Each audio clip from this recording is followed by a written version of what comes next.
eu não sei se eles vão lembrar de tudo que eu vou falar agora, mas talvez algumas coisas que eu fale lembrem na cabeça deles. E eu faço questão eu quero honrar vocês nisso. Eu e a minha esposa, a gente estava numa igreja onde a gente sofreu muito. A gente teve uma situação lá muito extremamente abusiva e a gente saiu de lá. E a gente ficou 2 anos afastados de conexão com a igreja. Eu digo que a gente não se afastou de Deus nenhum dia, mas a gente ficou 2 anos sem congregar, 2 anos, eu fiquei 2 anos sem pregar em lugar nenhum, a gente ficou 2 anos completamente afastados de tudo, porque a referência que a gente tinha, eu nem perguntei a minha esposa se eu podia falar isso, mas eu já vou falar. E aí eu disse assim, a gente associava a igreja a um lugar que, quando a gente ia, fazia mal, era um lugar da gente sofrer. Então, eu fiquei 2 anos. Depois que eu retornei para a igreja, eu ainda fiquei um período, toda vez que tocava um louvor, que tocava na igreja que nos feriu, eu levantava e saía para casa. Era nesse nível aí. Aí um dia eu estava conversando com um amigo, Maílson, não sei se ele está assistindo a gente, um beijo para ele, e ele falou para mim assim, eu falei assim, Maílson, eu preciso achar uma igreja que ninguém conheça a gente, e porque a gente quer congregar, e a gente não quer ficar sem congregar, mas todo lugar que eu vou, as pessoas me conhecem e acabam perguntando o que é que aconteceu, aí a gente tem que relembrar, é muito triste. Aí ele falou assim, tem uma igreja muito legal, um amigo meu, desculpa, Maílson não, Maílson foi depois, Vitor fez assim, tem uma igreja muito legal, o pastor que está lá, um dos pastores, que é o seu irmão, parece que fez um processo de coach com ele, com o Vitor, não lembro exatamente. Aí ele falou assim, e tem lá em Vilas, pertinho de você, era ali pertinho do G. Barbosa ali entrando. Isso. Aí ele fez, vai lá, que eu te garanto que lá é bom. Aí eu fui com a minha esposa, com Davi, eu só tinha Davi, não tinha Daniel ainda. Entrei lá na Ramo da Videira, aí todo aquele processo do pessoal que recebe a gente na porta, que aquele mecanismo de conexão inicial, que é muito legal da Ramo. E aí meus filhos já foram para a salinha, se conectaram com a salinha, foi bem legal. E aí a gente entrou, e eu dei meu nome lá como visitante, e assim, a estratégia era, não vamos falar nada e a gente vai ser recebido como visitante, se Deus quiser que a gente fique aqui, a gente vai ficar. E aí eu fui no primeiro domingo, aí fui no segundo, acho que a gente foi alguns. Aí veio a proibição dos cultos, né? Verdade. Com a pandemia, aí teve os GCs online, eu participei de alguns GCs online, meus filhos também com as alinhas online.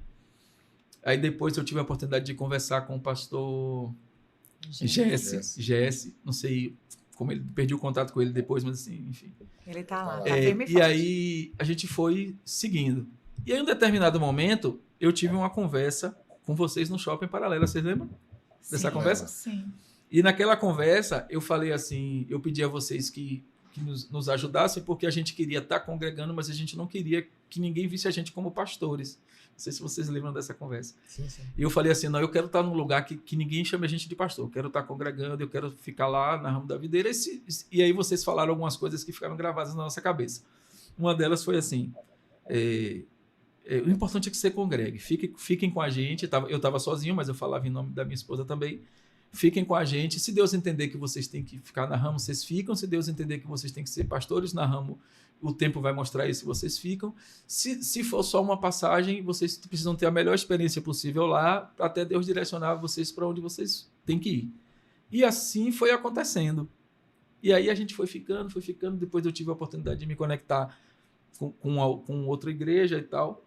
E depois, lá, é uma outra história, eu me conectei com a igreja que hoje eu sou pastor, há 4 anos já. E assim, aquela conversa que nós tivemos no Shopping Paralela, e como a Ramo da Videira acolheu a mim e a minha esposa naquele processo, foi decisivo. Eu sou capaz de arriscar, de dizer que se não houvesse aquele processo com a conexão da Ramo da Videira, talvez eu e a minha esposa não tivessem nem servido no Evangelho hoje. Uau. Glória a Deus.